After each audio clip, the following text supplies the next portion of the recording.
hello, hello, hello. Good morning, good morning, good morning. Yep, thank you.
Check.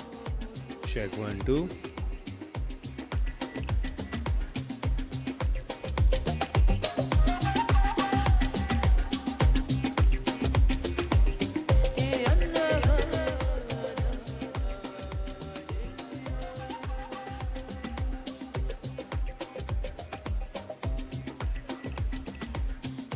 Check. Check. Check.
Friends, all presidents, all the inspired presidents are requested to take the front rows, please, along with the dignitaries. All the inspired presidents in the first rows. Sunil, connect with everyone, every president, get them onto the first rows. Good morning, everyone. Raman, there were 500 people till 12:30 in the night. I understand why less numbers are here now. All presidents, yes, Deepika, Sharda madam, front rows. I am making you famous. And Pooja Soni, you were not there yesterday. No, you didn't meet me. All inspired presidents in the first few rows. Yes.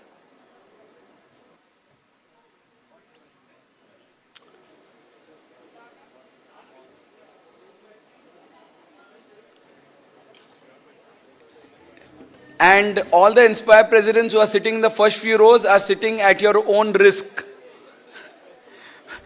And this is for the first session, huh? Then we'll again have you all going back to your seats.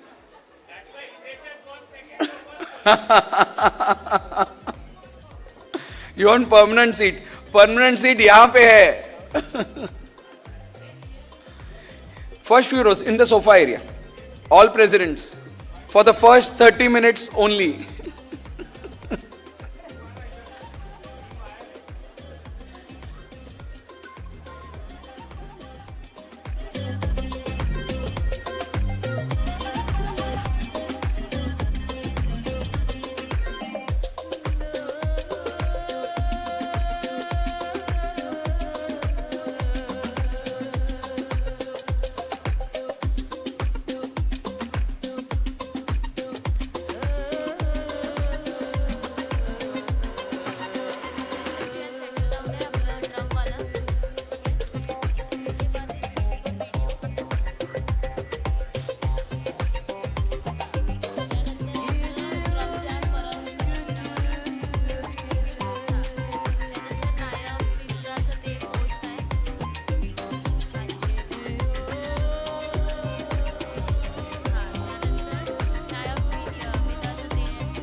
Hello. Good morning, friends. Good morning. All club presidents and inner core team members are requested to please sit on the front rows today. Today morning. Please come forward and take your seat.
Hello.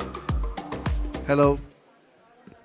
Morning, good morning, good morning. All the inspired presidents, leaders of 3141, we request all the presidents to be in the first few rows.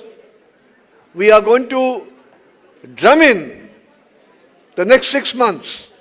What are we going to do? We are going to drum in the next 6 months, and in a very unique way. So stand by for the drumming in and stand by for the noise.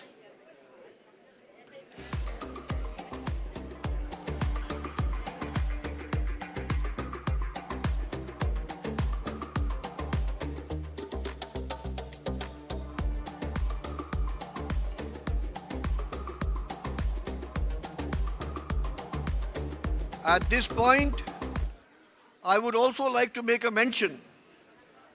We have been sponsored by a few well-wishers. There are few people who have put in their money to support this conference, result of which we have allotted them some few stalls. They have displayed their wares, their products, their services. I suggest, if you have not visited them, please visit them through the course of the day. And this is an urge to you that you necessarily need to go a little behind where you have been having your lunch and dinners and visit the stalls.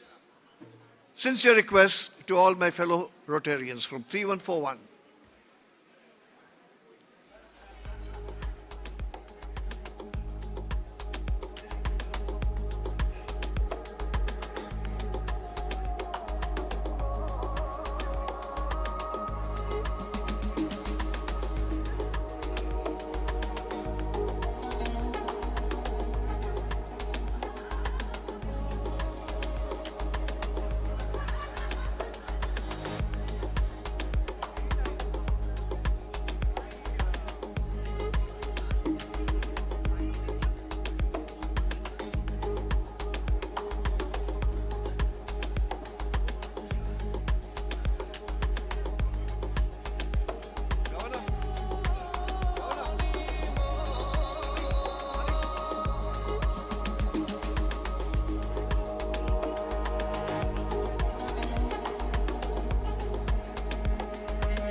calling Kashmira Ganatra, the president of the host club. Kashmira Ganatra, there you are.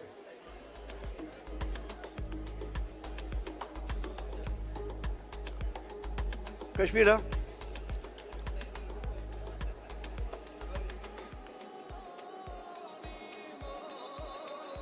Ladies and gentlemen, there are very, very nice and very erudite speakers lined up. I am so sure about the fact that you will take home a lot of learning and lots of good memories of today morning's sessions. Haji.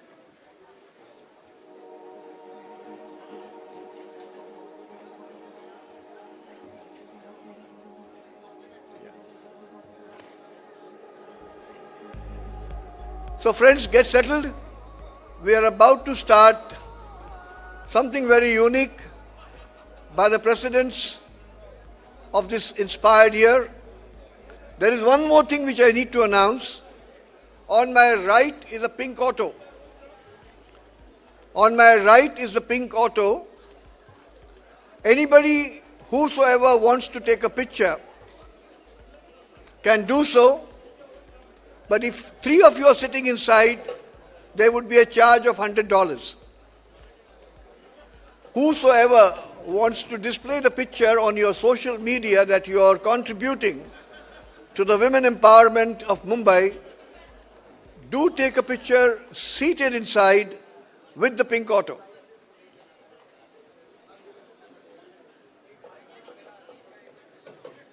Are yaar, get me a hands-free mic.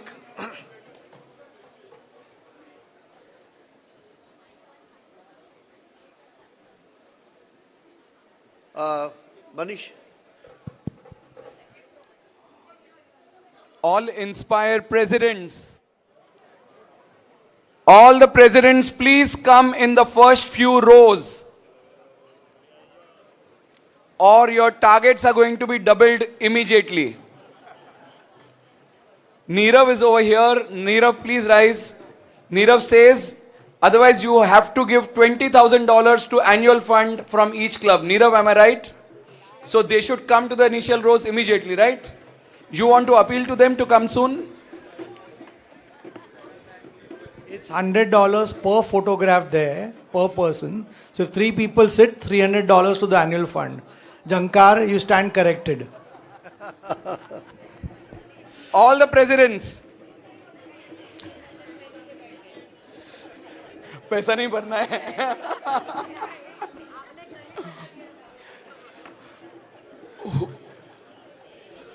So guys, this is something that we have got from the International Assembly.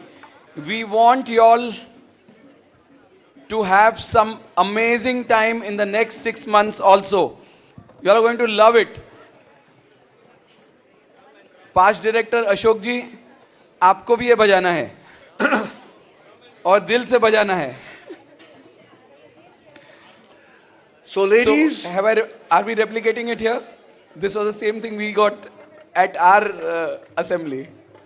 hello. So as the drums are given to you, you are expected to drum on the next 6 months. And this is an appeal. This is an appeal to the ladies. When you are drumming, think that the drum is your husband. Think that the drum is your husband. And for the men, think that the drum is your boss. Beat him up. In good words, husband ki bajao. So get going and bang on. This is my seat. Huh? Just imagine. Huh?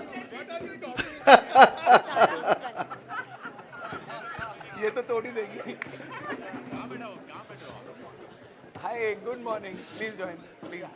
Amit. अरे आ जाओ ना. So shall we start? Participate. Governor?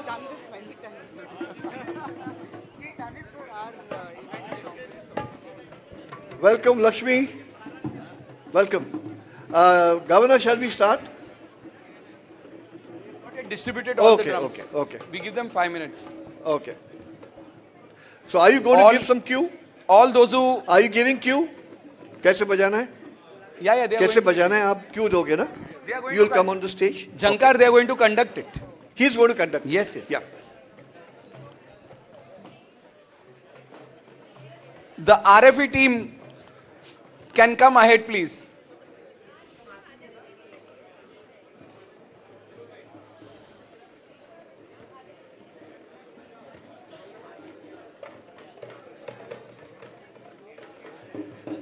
Guys, we are requesting you to change your seating only for the next 30 minutes. You all will get your old seats back. In short, हो I गया am going to सबका? push you all back again. Oh, please. Yeah, in the rows, in the sofa rows, please. Yeah. Photo लेना ना आपके साथ मेरे साथ दिखाना है ना इनको आरएफए टीम का हाँ लिया नहीं लिया वो 2 जन मेरे साथ थे ना ले लेते हैं ना बाद में ले लेते हैं we'll click a picture later Okay, we'll join you there so where are they calling us? no not now that's Oh, later not now. Okay.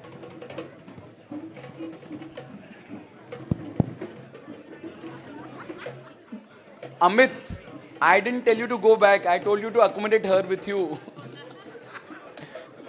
President के पति को ऐसे नहीं बोल सकते बाबा आगे आके बैठो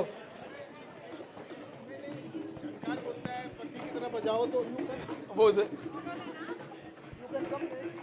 come on all the inspired presidents please come in the first rows Hello. is the distribution over Yeah, I guess. no there are a few more there कितने बाकी है भाई? How many more? there are many कितनी बाकी है dozen? Someplace? Okay, okay. Last few.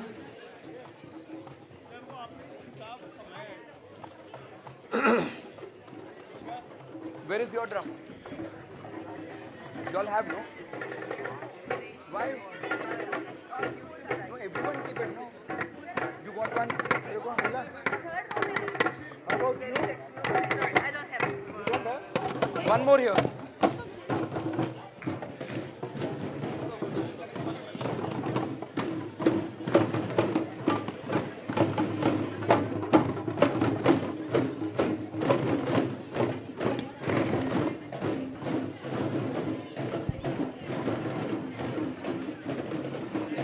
Dale. Done?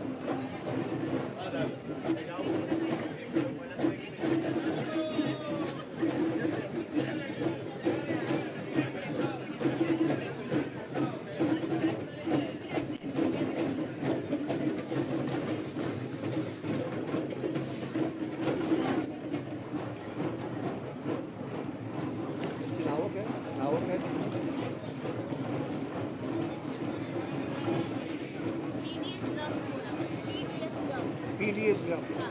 Okay.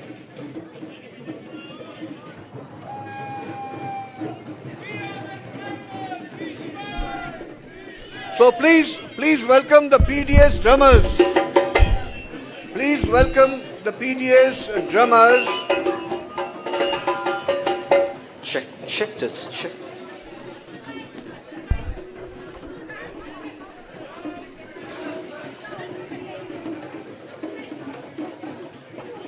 hello everyone a very good morning to each and everyone I said hello everyone a very good morning why is the energy so less it's just the beginning of the morning everyone had their tea coffee breakfast yes okay yes can I get it out everyone had their tea coffee breakfast okay so before we start I just request everyone to just rub your hands okay faster we will go a bit more faster okay keep rubbing before we stop them keep rubbing more faster keep rubbing yes and now quickly touch your chin beautiful where's your chin